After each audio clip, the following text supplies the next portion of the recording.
Hello and welcome back to another episode of Behind the Brains podcast. Today's episode is going to be slightly more different than our other podcast episodes, so we want you to listen it till the end.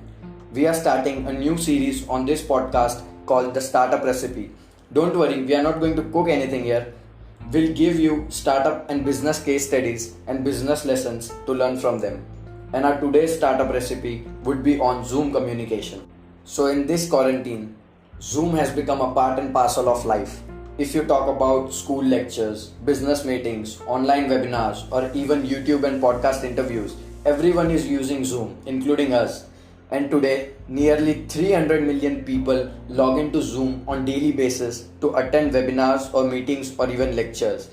And this has made Zoom communication a $48 billion company. I'm not kidding. It's $48 billion company, which if compared to America's top 7 airlines combined is still greater. But why do you think it is so successful? What is its story and what lessons can you learn from their story? I am Dhaval Kawatra and today I'll explain all of these things. So let's dive into this real quick. Zoom is founded by Eric Yuan, who is a graduate from Shandong University of Science and Technology and China University of Mining and Technology. So basically, he's an engineer. So back in his college years, he was dating a girl who lived far away from Shandong, because of which Eric had to travel 8 to 9 hours to meet her, which was almost an overnight travel for him. And he wanted a tool like Zoom in those days just to talk to her girlfriend. Such a software with which he could talk to her anywhere, anytime without even traveling that much. But this wasn't possible because China back in those days was not much advanced with technology, because of which Eric, after his graduation, had to go to Japan to get a job. He worked there for around 4 to 5 years until in 1994 he heard a speech from Bill Gates which changed his mind, and he was so much inspired by Mr. Gates' speech that he decided to go to Silicon Valley and work on his own startup. So after taking this decision, he applied for a visa. What's tragic is that his visa application was rejected, not once, not twice, but for 8 straight times. But his dedication was so strong that he never gave up, and for the 9th time, his visa got accepted. And even today, Eric says that even if he had to try 30 times for the same visa, he would have done it. So no doubt, this guy had a sheer dedication for starting his own startup. So when he went to US, he worked under an upcoming startup called WebEx, which was a video conferencing startup. Eric was the 10th engineer who worked for WebEx and did coding for their program. The whole WebEx team had made such a great video conferencing software that people started to love it, and the feature it provided were much better and cheaper than the competitors in that time. Eric had to work for 10 years to develop a great product and a great startup, which in 2007 got acquired by Cisco, and it was then renamed as Cisco WebEx. The deal was $3.2 billion, and after the acquisition, Eric became the vice president of engineering department in Cisco. After which, he brought a lot of changes in the video conferencing software and made it none like others, the best for the users. But he started to realize that people weren't using WebEx because they loved it. They just used WebEx because there wasn't much option for them. There were no other options or no other choice for them. The software was so buggy with video lagging issues, audio issues, and the time taken for the installation was also very frustrating. After which, Eric thought of a pivotal idea and wanted to reprogram the whole software from the scratch. But Cisco rejected the idea of a pivot, and after that, Eric had to quit his job. And not only did Eric, but along with him, his other 40 engineers quit their jobs, believing in his vision, and then they started their own startup in 2011 called the Zoom Communications. All the engineers of Zoom used to call all the WebEx users and other video conferencing software users to take feedback and make a better product for them. And Eric says that this was a very embarrassing time for them because none of the WebEx users were happy customers. And with his network from Cisco, he got a $3 million of seed funding in 2011, which he used for a product development of Zoom. And for 2 years, they worked hard enough to build a product that everyone would like, which finally in January 2013 was launched with the name Zoom. And within 5 months, they had a user base of 1 million people, which was very quick and very exciting for them, which along with the users brought a funding of $10 million on the valuation of $25 million.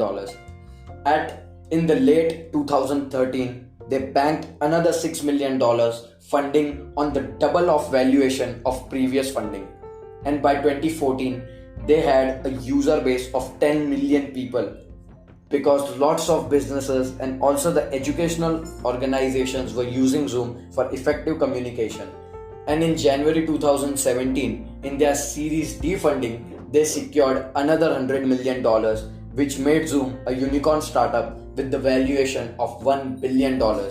In April of 2019, they decided to make Zoom Communication public through IPO. And in their IPO, the share price went up to 72% on the price value of $36, which eventually made the startup a $16 billion company.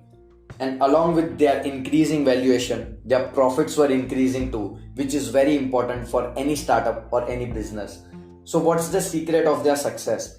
Even when their competitors like Skype, Microsoft Teams, Google Hangouts and GoToMeetings, who were already the Goliaths of their industry, it's because of the awesome features they offer, and that too in much cheaper price.